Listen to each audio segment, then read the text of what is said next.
Did you know that sake is not supposed to be served warm? You're going to find out why right now. Yes, it's sacrilege. Patrick Ellis joining us, president of Blue Note Wines and Spirits. He's also a sake master. How are you? We're going to talk about I'm the well. art and everything How else. are you? Good, man. Nice so to see you. let's start at Good the to be here. beginning.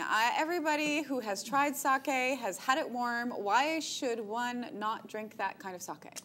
Sake, well, where sake is now, we call it premium sake. Sake is very much like wine, so it should be enjoyed like wine, like a white wine. So first of all, put it into a wine glass and enjoy it chilled, because what they did years ago, sake, because it was a little bit inferior quality, they found if they heated it up, it actually killed some of the bad. Exactly. Makes it go down a little bit easier. But it's funny because I know I've tasted it warm before, and as you said, wine, it's exactly the same. All you get is the alcohol, right? When you smell and you take in the nose, that's all you're getting. You're just getting boo. But when it's really rough, the way that the cheap stuff is and the way that they made it years ago, that's better than what it really would. Exactly. Now, You're going to have to pound it. What is sake? What is it made out of? Right. Sake is sake. In other words, it's not wine, it's not beer, and it certainly isn't spirits. It's about 15% alcohol. So it's just a little bit more than wine, or there's a lot of wines that are in that range too. But it's brewed almost similar to beer, only much more complicated. Okay. And so same but different. So exactly the same but different. You brought the grains right. that it's used, and is it different grains that go into the process, or is it different things that you're doing with the grain? Right. It is based on rice, and like wine, where there's, you've got your main hitters in the grape varietals, where you've got Chardonnay, Cabernet Sauvignon. Same thing in the sake world. We've probably got about 5, 6 that are the main varieties. Maybe 2 or 3 that are really constitute most of them. What they do is and sake rice itself is actually about twice as big as table rice. So the same way that we've got table grapes and wine grapes. And wine grapes. Right. And the table grapes taste not so good when you're eating them with dinner, but they make great wines and vice versa. Same thing with the sake rice. So the sake rice, what they do is they take it and they actually polish away the outside of it. And they can the more they polish it away, the flavor nuances change. Is that what we've got here? And that's what we have here. And sake rice, the other main distinction to table rice is the critical part of the sake rice is concentrated on the in the center. In Japanese, we call it shimpaku, or in English, the white heart.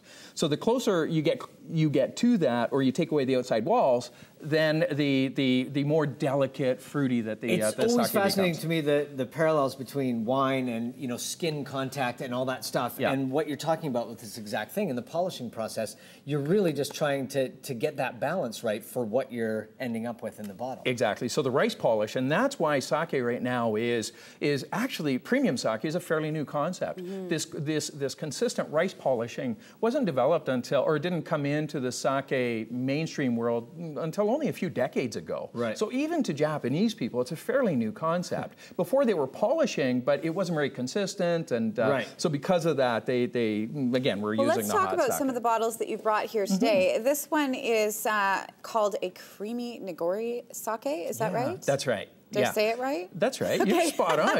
You were been practicing. very hesitant, but yes, you said it right. I do not speak Japanese, surprisingly. So what is it that makes this one different? Cool. Actually, that's a great question. Why don't we I'll pour 2 of them here so that we can compare. This is a classic Japanese sake this is actually from a producer that's been around since 1200 AD. 19 generations.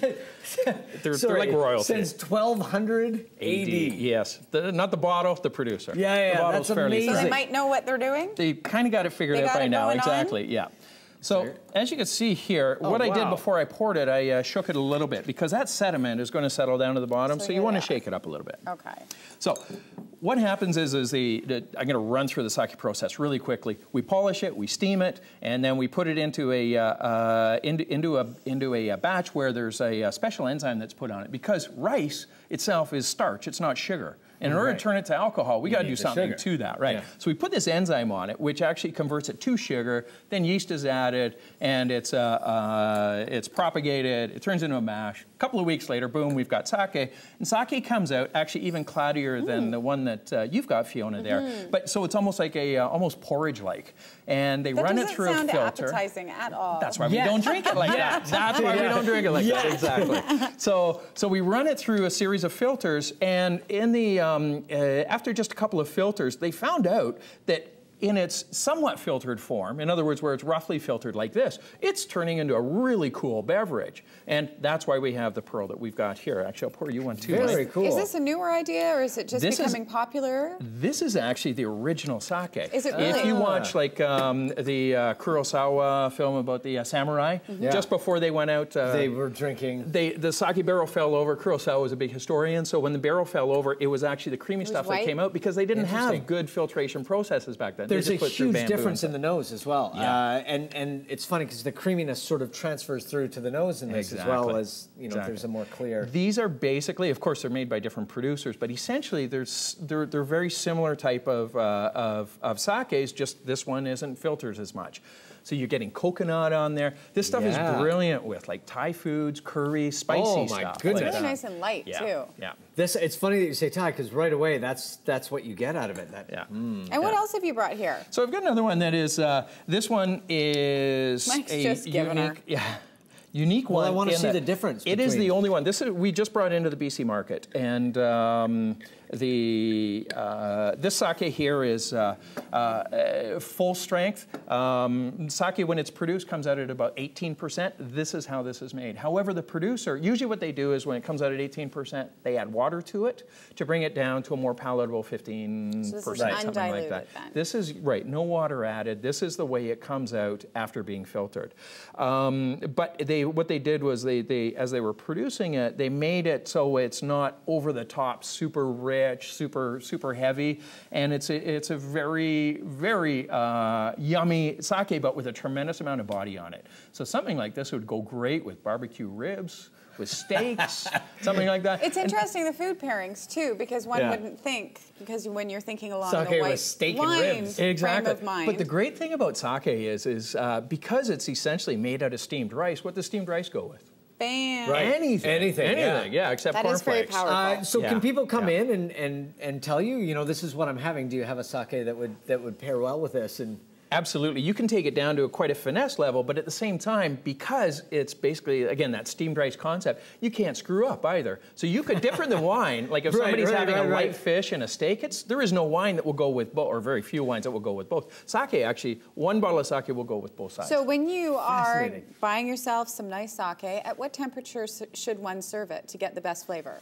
I like to pull it out, make sure it's in the fridge, pull it out of the fridge, and I leave the bottle outside the ice bucket, because what's going to happen is, if it's a big bottle like this, it's going to actually, as it slightly warms up, you're enjoying a different sake glass every time you pour a new glass as it warms, meaning comes up to room temperature. Right. Again, keep it away from the fire. Don't warm it up. Don't. Well, you can find out more hot, at we're gonna Blue come and Note find you. Wines. Thank you so much. We're going to take a quick break.